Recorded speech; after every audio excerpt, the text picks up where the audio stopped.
صدري ويسر لي أمري واحلل عقدة من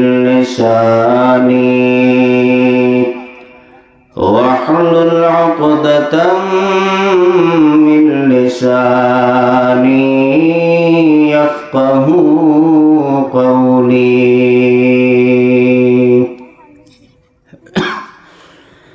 यहाँ हम सब मुसाफिर हैं कब्र आखिर ठिकाना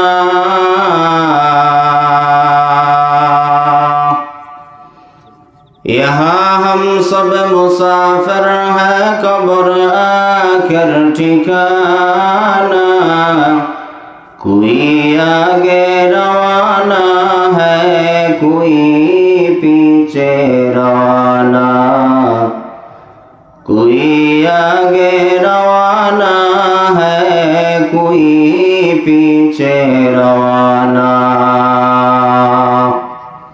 हकीकत खुल जाएगी बौक़ते इम्तिहान तेरे कि सुस्ती में मेहनत में गुजारी जिंदगी तूने कि सुस्ती में मेहनत में गुजारी जिंदगी तूने मोहम्मद ने आकर कुफर को मिटाया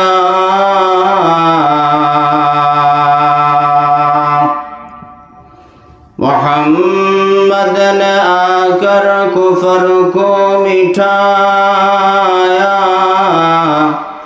कुफर को मिटाकर सदाकत बताया कुफर को मिटाकर सदाकत बताया अल्हम्दुलिल्लाह अल्लाह सुब्हानाहु व तआलार दरबारे असंख्य गणित लाखो कोटि शुक्र ও সুজুদ যে আল্লাহ রব্বুল ইজ্জত ওয়াল জালাল আমাকে আপনাকে প্রত্যেককে জান্নাতওয়ালা প্যান্ডেল তথা সামিয়ানার নিচে দুনিয়াবি হার ধরনের ব্যস্ততাকে পেছনে ফেলে জান্নাতওয়ালা সামিয়ানার নিচে এসে কোরআন ও হাদিসের আলোচনা করা শোনার তৌফিক আল্লাহ পাক দান করেছেন সেই মহান রব্বুল আলামিনের দরবারে শুকরিয়া জ্ঞাপন করি বলি আলহামদুলিল্লাহ লক্ষ কোটি দরুদ সালাম সৈয়দুল মুরসালিন খাতামুন নবিয়্যিন ইমামুল আউয়ালিন শফিয়ে মাহশর সাকি কাউসার আকায়ে নামদার মদিনা का ताजदार फख्र नबूवत सैयदुल मखलूक़ात हज़रत मुहम्मदुर रसूलुल्लाह सल्लल्लाहु अलैहि व आलिहि वसल्लमेर উপর সবাই তো দরুদ পড়লেন না বলেন সাল্লাল্লাহু আলাইহি ওয়া আলিহি ওয়াসাল্লাম দরুদের আমল এটা এমন এক পাওয়ারফুল আমল বান্দা দুনিয়ার সমস্যার বেড়াজালে আবদ্ধ দেওয়ালের সাথে পিঠ থেকে গেছে সামনে আর কোনো জায়গা দেখা যায় না মুহাম্মদ আরবি সাল্লাল্লাহু আলাইহি ওয়াসাল্লাম বলেন এই অন্তিম মুহূর্তে যদি বান্দা তুমি দরুদের আমলকে জারি করো আল্লাহ তাআলা কুদরতি হাতে তোমাকে হর ধরনের মুসিবত ও বালা থেকে আল্লাহ হেফাজত করবে সুবহানাল্লাহ আরো জোরে বলেন সুবহানাল্লাহ আরো জোরে হবে সুবহানাল্লাহ রাসূল আরবি সাল্লাল্লাহু আলাইহি ওয়াসাল্লাম বলেন মান সাল্লা আলাইয়া ওয়াহিদান সাল্লাল্লাহু আলাইহি আশরা যে বান্দা দরুদের আমল করবে একবার আমার আল্লাহ প্রদত্ত রহমত ও বরকত চতুর্মুখে তাকে 10টা রহমত আর বরকতে বেষ্টন করবে সুবহানাল্লাহ এজন্য দরুদের আমলকে নিজের জিন্দেগীর মাকসাদ বানায় নিতে হবে এখন একদল ভাইয়েরা আছে 12 রবিউল আউয়াল আসলে রাসূলের মহব্বতের বহিঃপ্রকাশ ঘটাইতে গিয়া ইয়া রাসূলুল্লাহ বলে চিৎকারের আওয়াজ দেন রাসূলের সেই জন্ম তারিখের উপর খুশিতে আত্মহারা হয়ে যত ধরনের অনৈতিক কাজকর্ম আছে সমাজের মধ্যে করে আর বেড়ায় আর বলে যে আমি রাসূলের বড় আশিক 12 রবিউল আউয়াল আসলেই মহব্বতের বহিঃপ্রকাশ ঘটায় অথচ 13 রবিউল আউয়াল যখন আসে তার সাথে রসুলের সাথে আর কোনো সম্পর্ক নাই। কথা বলেন ঠিক কিনা? এরকম মহব্বত হলে হবে। রসুলের ইশক মহব্বত এটার জন্য দিনের কেন নির্ধারণ হবে? রসুলের ইশক মহব্বতের জন্য কোনো তারিখের দরকার হয় না, দিনের দরকার হয় না, বছরের দরকার হয় না। যে রসুলের উম্মত দাবি করবে সে জীবনের শুরু লগ্ন থেকে নিয়ে শেষ পর্যন্ত মৃত্যুর অন্তিম মুহূর্তের সে আগ মুহূর্ত পর্যন্ত রসুলের ইশক মহব্বত তার কলিজার মধ্যে জায়গা দিতে হবে। কথা বলেন ঠিক কিনা? এজন্য রসুলের উপর বেশি থেকে বেশি দরুদকে পৌঁছানো। রসুল আরবি সাল্লাল্লাহু আলাইহি ওয়াসাল্লাম বলেন, দুনিয়ার জমিনে ওই ব্যক্তি বড় কিপটা। আমরা তো মনে করি দুনিয়ার লাইনে টাকা পয়সা কম খরচ করলে তারে বড় কিপটা বলেন। রসুল বলে না, ওই ব্যক্তি সব থেকে বড় নিকৃষ্ট আর বড় কিপটা যে আমি রহমতুল লিল আলামিনের নাম শোনার পরে আমি নবীর উপর দরুদকে পৌঁছাই না। নাউজুবিল্লাহ। এজন্য মজমার ভিতরে একবার রসুলের নাম আসলে বলা ওয়াজিব সাল্লাল্লাহু আলাইহি ওয়া আলিহি ওয়াসাল্লাম। রাসূল আরবি সাল্লাল্লাহু আলাইহি ওয়াসাল্লাম আরো বলেন, বলে কিয়ামতের ময়দানে ওই ব্যক্তি আমি রসুলের শাফাআতের মাধ্যমে সব থেকে বেশি উপকৃত হবে যে বান্দা দুনিয়ার জীবনটাকে সেই সকাল থেকে নিয়ে সন্ধ্যা পর্যন্ত আমি রসুলের উপর দরুদকে পৌঁছিয়েছি। কিয়ামতের মাঠে আমি ওই উম্মতকে দেখব আর চিহ্নিত করব, আল্লাহর কাছে সুপারিশ করাইয়া জান্নাতে প্রবেশ করার মতো আমি রসুল আল্লাহর কাছে সুপারিশ করব। সুবহানাল্লাহ। এজন্য বেশি থেকে বেশি দরুদকে পৌঁছানো।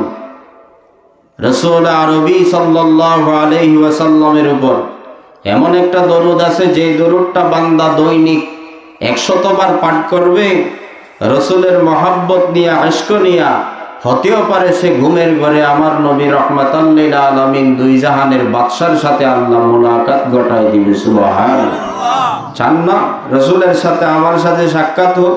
চান কিনা? হ্যাঁ, আরো জোরে বলেন, চান কিনা? চাইতেই যদি হয় তাহলে বেশি থেকে বেশি সকাল সন্ধ্যা রাসূল আরবির উপর দরুদকে পৌঁছানো লাগবে। আল্লাহ আমাদের প্রত্যেককে তৌফিক দান করুন, বলুন আমিন। আপনাদের মাদ্রাসা বড় সুন্দর মাদ্রাসা, এরকম মাদ্রাসা তো হয় না সচরাচর। মাশাআল্লাহ, রাস্তাঘাটের পরিবেশও ভালো, মাদ্রাসার আঙ্গিনাও খুব সুন্দর। যারা পরিচালনা করেন তারাও তো পুরা কক্সবাজারের বড় বড় আলেম। আপনাদের বড় হুজুর আমার শ্রদ্ধেয় মুফতি আরিফুল্লাহ সাহেব দামাত বারাকাতুহুল আলিয়া, সাথে আছে আরেকজন বড় হুজুর। তা এলাকাবাসীর মহাব্বত, এলাকাবাসীর সাপোর্টের বিনিময় মাদ্রাসা দিন বদিন সামন দিকে অগ্রসর হবে। কথা বলেন ঠিক কিনা? আমার মাদ্রাসা আমাকেই গড়া লাগবে, এখানে বাইর থেকে কোনো মানুষ আইসে এই মাদ্রাসা গড়াই দিবে না। হুজুরেরা মেহনত করে আমাকে আপনাকে সামন দিকে আগানোর জন্য অর্থ পরামর্শ যত সব কিছু দেওয়া লাগে মাদ্রাসার পেছনে দিব। এই মাদ্রাসার আঙ্গিনাগুলা কিয়ামতের মাঠে আমার পক্ষে সাক্ষী হয়ে জান্নাতে প্রবেশের এক ওসিলা হবে। সুবহানাল্লাহ। এজন্য আল্লাহ পাকের শুকর, আজকে সালানা জলসা চলতেছে, বড় বরকতময় একটা মুহূর্ত। আল্লাহ পাক আমাকে আপনাকে অত্র মাদ্রাসার সালানা জলসায় আসা বসার তৌফিক দান করেছে। জায়গার কোনো দাম নাই, কিন্তু আল্লাহ তাআলা কোন মুহূর্তে জায়গার দামকে আল্লাহ বৃদ্ধি করে। সুবহানাল্লাহ। ক্বালান নবী সাল্লাল্লাহু আলাইহি ওয়া আলিহি ওয়া সাল্লাম, মা মিন কওমি ইয়াযকুরুনাল্লাহা ইল্লা হাফফাত রাব্বিহিমুল মালায়েকা ওয়া গাশিয়াতুহুমুর রাহমা ওয়া নাযালাত আলাইহিমুস সাকিনাহ ওয়া যাকারাল্লাহু ফী মান ইনদাহু কুমু মাগফুরান লাকুম قد بدلت سيئاتكم الحسنات। রহমতের নবীকে আমার আল্লাহ জানা দের জিব্রাইল যাও যাও আমার নবী রহমতের নবীর কাছে গিয়া সুসংবাদ পৌঁছে দাও। ও দুনিয়ার উম্মত, 10 মায়ের 10 সন্তান, আমি আল্লাহকেও কোনোদিন দেখো নাই, আমার নবী রহমতুল লিল আলামিনকেও কোনোদিন দেখো না। ও বান্দা, জান্নাত দেখলি না, জাহান্নামও কোনোদিন দেখো না। আমি আল্লাহ তাআলার মহব্বত নিয়ে আজকে তুই মাদ্রাসার সালানা জলসায় বসলা, আমি আল্লাহ তাআলার কুদরতি কলিজা ঠান্ডা হয়ে গেল। আল্লাহু আকবার বলেন, আর জোরে বলেন আল্লাহু আকবার।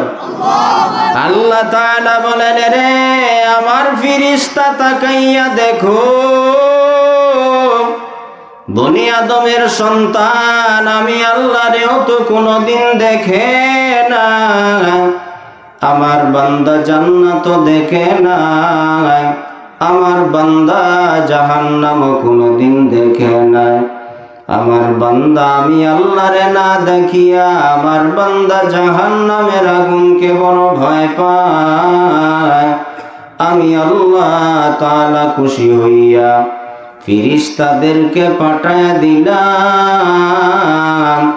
ও ফেরেশতা যাও যাও, বান্দাদের চতুর্মুখী বেষ্টন করিয়া নাও। ফেরেশতারা এক একজনের ঘাড়ের উপর আসমান পর্যন্ত যায়। আসমানের মালিক আমার আল্লাহ প্রকাশ্যে অপ্রকাশ্যে সামনে পেছনে সব কিছু দেখেন, জানেন, শোনেন। দেখেন কিনা আমার আল্লাহ? দুনিয়ার মানুষ তুমি যা জানো না, যা শুনতে পাও না, আমার আল্লাহ তাআলা সব কিছু দেখতে পান, আমার আল্লাহ তাআলা সব কিছুই শুনতে পান। আমার আল্লাহ ডাক দিয়া বলেন, রে নূরের তৈরি ফেরেশতা এত হায় হুল্লাস করে কোথা থেকে আসলা? ফেরেশতারা আমার আল্লাহ তাআলাকে ডাক দিয়া বলেন, রে আল্লাহ, রে রব্বুল আলামিন, এমন এক দুনিয়া নামক গ্রহ তথা জমিন জান্নাতওয়ালা প্যান্ডেল থেকে আমরা আসলাম, যেই বাগানে আপনার বড়াই বড়ত্ব মহত্বের আলোচনা করা হয়, যেই বাগানে নবীর জীবন আদর্শ ক্যারেক্টারের বর্ণনা দেওয়া হয়, ওই রকম এক জান্নাতওয়ালা বাগান থেকে আমরা আসলাম। আমার আল্লাহ ডাক দিয়া কয়, রে ফেরেশতা তাকাইয়া দেখ, আমার বান্দারা তো আমি আল্লাহরে কোনোদিন দেখে নাই, আমার বান্দা তো জাহান্নামও দেখে নাই, বান্দারা তো জান্নাত কোনোদিন দেখে নাই। বান্দাগুলা কিছু না দেখিয়াও কেন আমি আল্লাহর সেই জাহান্নামের আগুনকে বড় ভয় পাই। আমি আল্লাহ তাআলা খুশি হইয়া বান্দার কৃত জীবনের সব গুনাহকে মাফ করলাম। আমি আল্লাহ তাআলা বদ আমলকে নেক দ্বারা পরিবর্তন করে দিলাম। সুবহানাল্লাহ বলেন, আরো জোরে বলেন সুবহানাল্লাহ।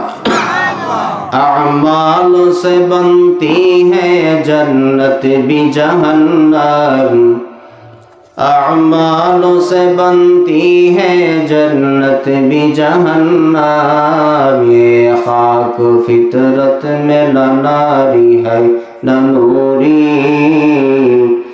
ये खाक फितरत में न नारी है न नूरी, इखलासों की आमाल ये जन्नतों की हमरा, परहज़ की मक़ासद है जो तक़वा से हासिल मान, परहज़ की मक़ासद है जो तक़वा से हासिल मान, बग़ैर जो अअमाल हो इख़लास व तक़वा, बग़ैर जो अअमाल हो इख़लास व तक़वा, बर्बाद तेरे जिंदगी ऐ होश नजर मान, बर्बाद तेरे जिंदगी ऐ होश नजर मान। अल्लाहु আকবার বলেন, আর জোরে বলেন আল্লাহু আকবার। আপনারা আল্লাহু আকবার বলতে চান না কেন? এর বিনিময়ে সওয়াব আছে না গুনাহ আছে? আল্লাহ তাআলা বলেন, ও বনি আদমের সন্তান, এর নবীর উম্মত, আমি আল্লাহ তাআলা তোমার জন্য একটা জান্নাতের ওয়াদা করলাম। ওই জান্নাতটা হলো বড় অনাবাদী একটা স্থান, কোনো আবাদ নাই। দুনিয়া নামক গ্রহ তথা জমিনে তাকা দেখলাম, যেই জমিনের মধ্যে ফসলাদি বন্ধ করিয়া দেয়, ফসলাদি উৎপন্ন হওয়া যখন বন্ধ করে দেয়, ওই জমির মধ্যে কেমন জানে আগাছা ফুটে, ওই জমিটা বড় অনাবাদী হয়ে যায়। আল্লাহ তাআলা বলেন, রে গোলাম, জান্নাতওয়ালা ওই জমিনটা বড় অনাবাদী একটা স্থান। গুনাহ সগীরা কবিরা শিরক বিদআত করার কারণে ওই জমিনের মধ্যে বড় আগাছাকে ফুটাইলা। বান্দা, তুমি ওই আগাছা যদি পরিষ্কার করতে চাও, দুনিয়া নামক গ্রহ তথা জমিনে আইসা একবার সুবহানাল্লাহ বলবা, একবার আলহামদুলিল্লাহ বলবা, একবার আল্লাহু আকবার বলবা। সুবহানাল্লাহ, আলহামদুলিল্লাহ, আল্লাহু আকবার বলার কারণে আমার আল্লাহ তাআলা ওই জান্নাতের স্থানে এমন একটা বৃক্ষ উঠাইবেন, যেই বৃক্ষের ছায়া এত বিশাল, এত বিশাল, আরবের তেজি ঘোড়া 100 বছর পর্যন্ত দৌড়াইতে থাকবে, এরপরেও সেই বিশাল ছায়া অতিক্রম করতে পারবে না। সুবহানাল্লাহ বলেন। এখানে চেয়ারে বসেন আপনারা হুজুরেরা। এজন্য আল্লাহর বান্দা সুবহানাল্লাহ বলার কারণে ফায়দা না ক্ষতি? বলেন, ক্ষতি না ফায়দা? আমি আপনাদের সামনে কোরআনে কারীমের এক আয়াত তেলাওয়াত করেছি।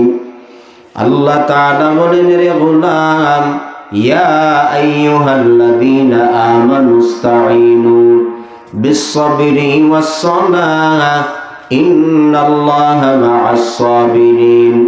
দুনিয়াওয়ালারা বড় দুর্বল, দুনিয়াওয়ালা দুর্বল হওয়ার কারণেই তো তোমার বড় সাহায্যের প্রয়োজন। দুনিয়াওয়ালার কাছে চাওয়ার কারণে বড় নারাজ হয়ে যায়। দুনিয়াওয়ালার কাছে যদি বান্দা সকালবেলা সাহায্যের জন্য যাও, রাত্রবেলা তার দরওয়াজা বন্ধ হয়ে যায়। রাত্রবেলা সাহায্যের জন্য যাওয়ার পরে সকালবেলা তার কেমন জানি দরওয়াজা বন্ধ হয়ে যায়। আমার আল্লাহ তাআলা বলেন, রে গোলাম, এমন একজনের কাছে সাহায্য চাইও, যে একজনের দরওয়াজা কোনোদিনও বন্ধ হয় না।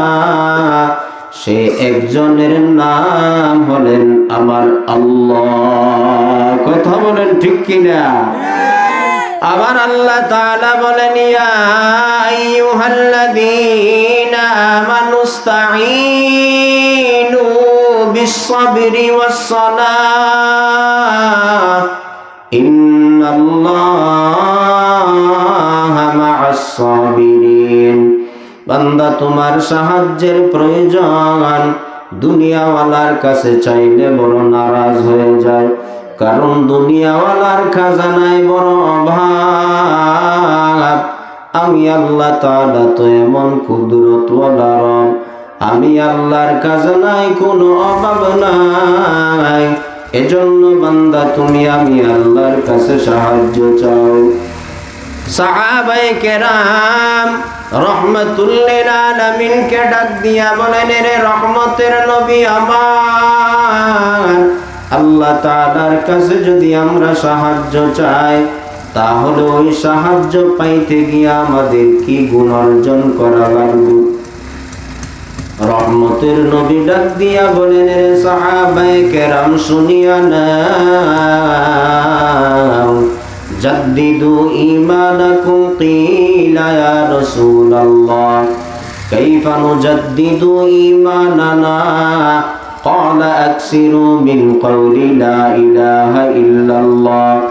এরে সাহাবায়ে কেরাম, যদি আল্লাহ তাআলার ওই গায়েবী সাহায্য বান্দা যদি তুমি পাইতে চাও, ঈমানটাকে নবায়ন করে নাও, আমলের খুঁটিকে মজবুত করে নাও। সাহাবাদের ঈমানের মতো তোমার ঈমানকে বানায় নাও। ওই আফ্রিকার জংলার বেলালের মতো তোমার ঈমানকে মজবুত করে নাও। গোলামের ঘরের গোলাম হযরতে বেলাল, এত কালো বেলাল। এজন্যই তো আমার আল্লাহ বলেন, ও বান্দা তাকায় দেখ, আমি আল্লাহর কাছে মহাব্বতের বহির্প্রকাশ ঘটাইতে গিয়া, আমি আল্লাহর যদি বান্দা তুমি প্রিয় মানুষ হতে চাও, বড় মুফতি সাহেব হওয়া লাগবে না, বড় মুহাদ্দিস সাহেব হওয়া লাগবে না, বড় বক্তা হওয়া লাগবে না। ও বান্দা, তুমি কৃষিজীবী হইয়াও যদি আমি আল্লাহরে পাইতে চাও, ঈমানের ওই কুঠিকে মজবুত করিয়া নাও, আমলের কুঠি মজবুত করে নাও। ওই ঈমান ও আমলের বিনিময়ে আমি আল্লাহ তাআলা কুদরতি কলিজায় তোমাকে টান দিয়ে নিয়ে নিব। সুবহানাল্লাহ বলুন। গোরাব ইবনুল গোরাব বলা হয়, বলে রে কাউয়ার ঘরের কাউয়া বেলাল, মক্কার ওই শিশু বাচ্চারা যদি খানা না খায়, আম্মা জানেরা ডাক দিয়া কয়, রে সন্তান খানা খেয়ে নাও, না হয় তোমার ওই কালো বেলালের আগমন ঘটতেছে। কালো বেলালের নামের ভয় দেখাইয়া মক্কার আম্মা জানেরা ছেলে সন্তানের খানা খাওয়ায়। রহমাতুল লিল আলামিন বলেন, আল্লাহ তাআলার কাছে মহব্বতের বান্দা হওয়ার জন্য বড় টাকাওয়ালা হওয়া লাগবে না, বড় দালান কোটা বিল্ডিং ওয়ালা হওয়া লাগবে না। আমার আল্লাহর মহব্বতের বান্দা হওয়ার জন্য বান্দা তোমার কলবটা বড় পিওর হওয়া লাগবে, বড় পরিষ্কার হওয়া লাগবে। মক্কার মানুষ বলে, গোরাব ইবনুল গোরাব, এরে কাউয়ার ঘরের কাউয়া। অথচ ওই কালো বেলালের কলবটা ছিল বড় ফ্রেশ। আমার আল্লাহ তাআলা বেলালকে মন কবুল করে নিয়েছেন। মায়ার নবীকে ডাক দিয়া বলে, রে নবী, মক্কা বিজয় হয়ে গেছে, আজকে ওপেনে আজান হবে। এরে নবী, আবু বকরের কণ্ঠে আজকে মক্কা বিজয়ের আজান হবে না, উমরের কণ্ঠেও না, ওসমানের কণ্ঠেও না, হযরতে আলীর কণ্ঠেও আজকে মক্কা বিজয়ের আজান হবে না। মায়ার নবী রহমাতুল লিল আলামিন আমার আল্লাহ তাআলার দিকে মুরাকাবায় বসলেন। আমার আল্লাহ তাআলা জিবরাইল পাঠাইয়া নবীকে জানাইয়া দে, রে রহমতের নবী আমার, আজকে মক্কা বিজয়ের আজান হবে ওই আফ্রিকার জংলার বেলালের কণ্ঠে। আল্লাহু আকবার বলেন, আরো জোরে বলেন আল্লাহু আকবার। কেমন ছিল সেই বেলাল, অথচ তার কণ্ঠের দিকেও তেমন কোনো ভালো না, তার আওয়াজও তেমন কোনো সুন্দর না। আমার আল্লাহ তাআলা বলে, রে নবী, আমি আল্লাহর কাছে কণ্ঠেরও কোনো দাম নাই, আমি আল্লাহ তাআলার কাছে চেহারার কোনো দাম নাই, আমি আল্লাহর কাছে কলবটার বড় দাম। আমার বেলালের কণ্ঠ বড় পরিষ্কার, আমার বেলালের কলবটা বড় পিওর, আমি বেলালকে কবুল করে নিলাম। বেলাল কণ্ঠে দুনিয়ার জমিনে আজান হয়, আর আমি আরশের উপর বৈশা অগণিত ফেরেশতাদেরকে নিয়া বেলালের কণ্ঠের আওয়াজ